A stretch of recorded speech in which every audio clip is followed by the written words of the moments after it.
Hello students, आज हम William Blake के लिखी द चिमनी स्वीपर पढ़ेंगे। इस पोएम को songs of innocence and experience से लिया गया है। इस चैप्टर की लाइन टू लाइन एक्सप्लेनेशन पढ़ेंगे और इसको हिंदी में समझेंगे। आइए शुरुआत करते हैं। When my mother died, I was very young, and my father sold me while yet my tongue could scarcely cry, weep, weep, weep, weep. So your chimneys I sweep, and in soot I sleep. अब यहाँ पर जो poet है यही कहना चाह रहे हैं कि जब वो बहुत छोटे थे, बहुत यंग एज के थे, he was just a child, वो सिर्फ एक छोटे से बच्चे रहे होंगे, तब उनकी जब मदर की डेथ हो गई तो उनके फादर ने उन्हें बेच दिया। अब यहाँ पर छोटे कैसे रहे होंगे? When I was young my father sold me while yet my tongue, यानी जब वो बोल भी नहीं पाते थे ठीक से, तभी पोएट के जो फादर हैं उन्होंने उनको बेच दिया था। क्यों बेच दिया था? क्योंकि 17th सेंचुरी में, 18th सेंचुरी में पैसों की बहुत तंगी थी। क्यों? क्योंकि वॉर्स हो रही थी दुनिया भर में, है ना। तो इस वजह से ये छोटे छोटे बच्चों को बेच दिया करते थे लोग। किस लिए? पैसा कमाने के लिए। क्योंकि इतनी सारी इंडस्ट्रीज सेटअप हो रही थी, हर इंडस्ट्री में चिमनीज़ लग रही थी, तो ये जो छोटे छोटे बच्चे होते थे ये उन चिमनीज़ में बहुत ईजिली फिट इन हो जाते थे, बहुत आराम से चले जाते थे उन चिमनीज़ के अंदर। जैसा आपकी इस फोटो में भी देख सकते हो कैसे आराम से एक छोटा सा बच्चा एक चिमनी के अंदर घुस सकता है ना। तो इसी तरह से इतने छोटे छोटे बच्चों को लिया जाता था चिमनीज़ को स्वीप कराने के लिए।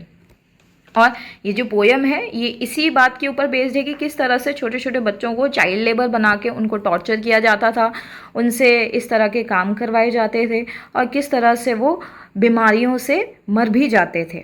ठीक है, अब यहाँ पर पोएट ये कह रहे हैं कि could scarcely cry, weep weep weep weep, और वो ठीक से बोल भी नहीं पाते थे, वो सिर्फ रोते रहते थे। अब यहाँ पर वीप वीप वीप वीप के दो मीनिंग्स हैं। एक तो हो गया रोते रहना, वो इतने छोटे थे कि उनके फादर ने उनको बेच दिया था। अब हम जब छोटे थे तो क्या होता था, हमें हमेशा मदर चाहिए होती है ना केयर के लिए। जब मदर की डेथ हो गई इनकी, तो इनके फादर ने इनको बेच दिया। अब जो ये वीप वीप वीप वीप है, इसके दो मीनिंग्स थे। पहला ये कि ये सिर्फ रोते रहते थे, दूसरा कि ये स्वीप बोल नहीं पाते थे, तो वो ये स्वीप को वीप वीप वीप वीप बोला करते थे। So your chimneys I SVEEP and in shoot I sleep. अब यहाँ पर पोएट कह रहे हैं कि इसीलिए मैं इतना छोटा था कि मैं ठीक से बोल भी नहीं पाता था और फिर भी मुझे बेच दिया गया, इसीलिए जो है मैं आज आप लोगों की चिमनियाँ साफ़ करता हूँ। एक तरह से ये कंप्लेन कर रहे हैं कि इसीलिए यही सब रीजंस हैं कि मैं आपकी चिमनियाँ स्वीप कर रहा हूँ। ठीक है, और and in suit I sleep. और सूट क्या है? सूट जो होता है, जो कोयला होता है, कालिक जो होती है जो चिमनीज़ में अंदर लगी रह जाती है ना, इसी को सूट बोलते हैं।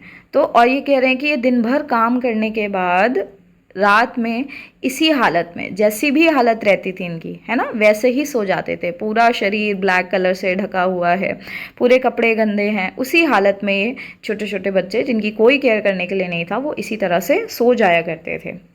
There's a little Tom Decker who cried when his head, that curled like a lamb's back, was shaved. So I said, "Hush, Tom, never mind it. For when your head's bare, you know that the suit cannot spoil your white hair." अब यहाँ पर जो poet हैं ये एक छोटा बच्चा है, टॉम डेकर। अब सोचो पोएट भी खुद बच्चे हैं और ये जो टॉम डेकर है इनसे भी छोटा है। टॉम डेकर का एक दिन सर जो है उनको गंजा किया जा रहा होता है, ठीक है, और जो टॉम डेकर है उनका सर कैसा है? लैम्ब के जैसा, शीप होती है ना, लैम्ब्स होते हैं, इनके कैसे सफ़ेद बाल होते हैं, है ना, तो लैम्ब से कंपेयर किया है पोएट ने इनके बालों को। ठीक है, लैम्ब के बालों से।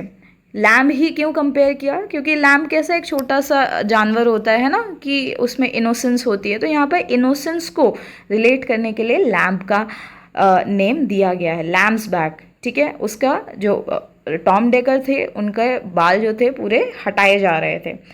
अब ये बहुत बुरी तरह से रो रहे थे टॉम डेकर। क्यों? टॉम डेकर भी छोटा बच्चा है ना, तो वो भी क्यों नहीं रोएगा, उसको भी रोना आ रहा है कि उसके वाइट बाल काटे जा रहे हैं। तो ये जो पोएट हैं ये बोल रहे हैं टॉम से कि चुप हो जाओ टॉम, कोई बात नहीं, तुम्हारे बाल जो हैं अच्छा है ना, तुम्हारे बाल हट जा रहे हैं। अगर तुम्हारे जो वाइट हेड पे जो वाइट वाइट बाल हैं, जब सूट लगेगा तो ये गंदे हो जाएंगे, इसलिए ये तो अच्छी बात है कि तुम्हारे बाल हट जाएंगे, तो तुम्हारे सफ़ेद बालों में कुछ लगेगा ही नहीं। so he was quiet. And that very night, as Tom was sleeping, he had such a sight that thousands of sweepers, Dick, Joe, Ned, and Jack, all all of them locked up in coffins of black. यहाँ पर poet ये कह रहे हैं कि जिस रात Tom के बाल काटे गए थे उस टाइम पर टॉम चुप तो हो गया था जब पोएट ने उन्हें चुप कराया था। उसी रात टॉम को एक सपना आया। सपने में टॉम ने क्या देखा? जब टॉम सो रहा था तो उसने देखा कि हज़ारों छोटे छोटे ऐसे ही बच्चे जो स्वीपर्स थे, जिनमें डिक, जो, नेड, जैक, ये सब थे। और ये सब कहाँ थे? ये सब लॉक्ड थे। कॉफिन, कॉफिन क्या होती हैं? कब्र होती हैं। लकड़ियों की जो कब्रें होती हैं उनको कॉफिन बोला जाता है। कॉफिन्स में ये लोग सब कैद थे। Coffin of black. अब कॉफिन ऑफ ब्लैक का क्या मतलब है? ब्लैक कलर के तो ये खुद हो चुके थे, है ना? क्यों? स्वीप करते हुए, है ना? पूरे बॉडी में इनके सूट लग जाता था, जिसकी वजह से पूरी बॉडी इनकी ब्लैक हो जाती थी। तो यहाँ पर दो तरह का सिंबलिज्म है।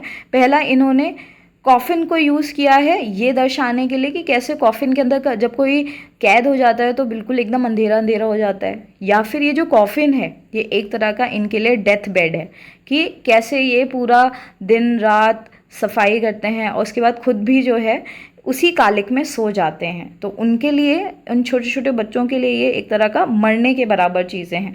तो यहाँ पर ये यही देख रहे हैं कि जो छोटे छोटे बच्चे हैं वो सब उन कॉफिन्स में लॉक्ड हैं।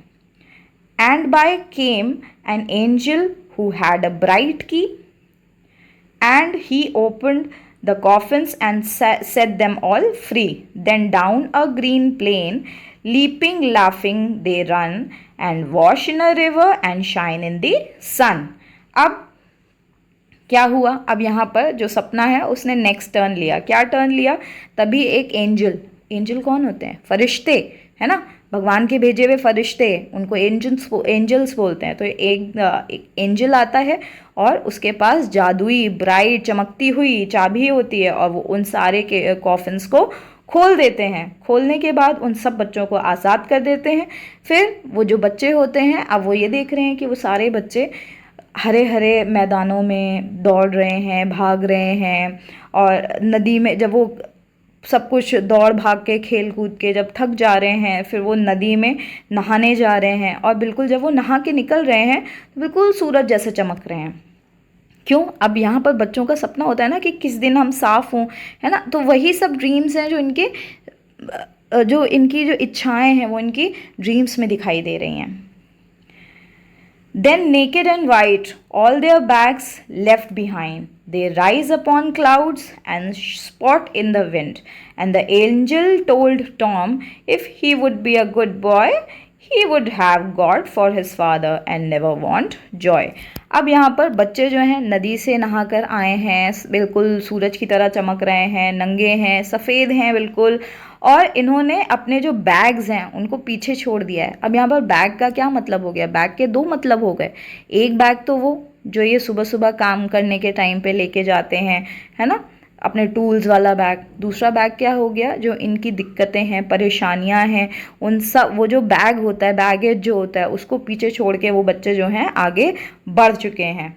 वो सब जो हैं आसमान में बादलों में की तरफ ऊपर उठने लगे हैं, हवा के साथ खेल रहे हैं। और तभी एंजल आता है टॉम के पास और एंजल टॉम से कहता है अगर आप अच्छे बच्चे की तरह रहोगे तो क्या पता आपको भगवान जो हैं खुद आपके फादर बन जाएं, है ना? और फिर आपको कभी खुशी की भी ज़रूरत नहीं पड़ेगी। अब यहाँ पर ऐसा क्यों बोला कि you and never want Joy? क्यों खुशी की ज़रूरत नहीं पड़ेगी? अगर किसी के पिता ही भगवान बन जाएंगे तो उसके पास तो सब कुछ होगा, फिर उसको कभी दुखी होने की भी ज़रूरत नहीं पड़ेगी। जब हम दुखी होते हैं तभी हमको खुश होने की इच्छा जागती है ना। तो जिसके फादर ही भगवान बन जाएंगे उसको तो कभी ऐसा लगेगा ही नहीं कि उसे लाइफ में जॉय चाहिए, है ना? तो यही बात जो है एंजल टॉम को कहते हैं। And so Tom अवोक and we rose in the dark and got with our bags and our brushes to work. Though the morning was cold, Tom was happy and warm. So if all do their duty, they need not fear harm. अब तभी जब वो सपना देख रहा होता है Tom, अचानक से सुबह सुबह का समय होता है और टॉम की आंख खुल जाती है और टॉम के साथ साथ हम सब भी उठ जाते हैं। अंधेरे का समय है, सुबह सुबह का समय है, सुबह सुबह ठंडा मौसम होता है, तो वहाँ पर भी जहाँ पर ये लोग रहते हैं वहाँ पर भी बहुत ठंडा ठंडा मौसम है और ये लोग सब अपने अपने बैग्स उठाकर, अपने ब्रशेस, अपने टूल्स उठाकर दोबारा से काम पर जाने लगते हैं। हालांकि ये जो सुबह है ये ठंडी है और टॉम जो है उठ चुका है और टॉम खुश भी है और उसको गरम गरम अपना शरीर भी जो है वार्म फील हो रहा है। ठीक है, और टॉम को क्या लग रहा है कि अगर हम अपनी ड्यूटीज़ अच्छे से निभाएंगे तो हमको किसी से भी डरने की ज़रूरत नहीं है। और ये आपके चैप्टर का दी एंड है। अब यहाँ पर टॉम जो है ऐसा क्यों सोच रहा है कि हमको किसी से डरने की ज़रूरत नहीं है? उस टाइम पर जब 17th सेंचुरी 8th सेंचुरी में जब इस तरह की प्रॉब्लम्स चल रही थी, छोटे छोटे बच्चों को हायर किया जाता था, तो ये सब जो जिन सिचुएशंस में उनको रखा जाता था या भेजा जाता था काम करने के लिए, वो बहुत डेडली सिचुएशंस होती थी। ठीक है, और वहाँ पर बच्चों को जो है कैंसर भी हो जाता था। कई बच्चे बहुत छोटी सी उम्र में ही उनको कार्बन मोनोऑक्साइड उनके बॉडी के अंदर इनहेल कर जाते थे वो लोग, और जिसकी वजह से उनकी अर्ली डेथ भी हो जाती थी। तो ये एक तरह का बहुत ज़्यादा ट्रॉमेटाइजिंग एरा था उन छोटे छोटे बच्चों के लिए। जो बच्चों के मम्मी पापा नहीं हैं उनको लोगों ने काम पर, इस तरह के काम पर लगा दिया। उनको आपस में ही एक दूसरे को शांत करने के लिए, जब वो रो रहे हैं तो वो आपस में ही एक दूसरे को शांत कर देते थे, है ना। तो वो छोटी एज में ही इतने बड़े हो चुके थे। और यहाँ पर एक चीज़ बोली गई थी कि कोई आपको हार्म नहीं पहुँचाएगा अगर आप अच्छे से काम करोगे। यानी कि उनके एक माइंड सेट था उन बच्चों का कि अगर हम कोई भी काम नहीं करेंगे तो हमको हो सकता है मारा जाएगा या पीटा जाएगा, जो भी किया जाए उनके साथ गलत गलत चीज़ें हो सकती थी। तो यहाँ इस चैप्टर में सिर्फ यही एक्सप्लेन करने की कोशिश करी गई कि कैसे छोटे छोटे बच्चों को एक्सप्लॉइट किया जाता था इन चिमनीज़ में घुसाने के लिए, क्योंकि वही बच्चे थे जो उन चिमनीज़ में अंदर एंटर कर सकते थे, और इसीलिए छोटे छोटे बच्चों को एम्प्लॉय किया जाता था। और सिर्फ पैसों के लिए इन बच्चों को इनके माँ बाप जो होते थे वो बेच देते थे। अगर आपको इस चैप्टर की एक्सप्लेनेशन अच्छी लगी हो तो प्लीज़ मेरा चैनल लाइक करें, सब्सक्राइब करें और लोगों तक शेयर भी करें। और इसी तरह की अगर अच्छी अमेजिंग वीडियोज़, अच्छी अच्छी मीनिंग्स की वीडियोज़ आपको चाहिए तो मेरे चैनल पर जाकर आप रिक्वेस्ट भी डाल सकते हैं। Thank you so much.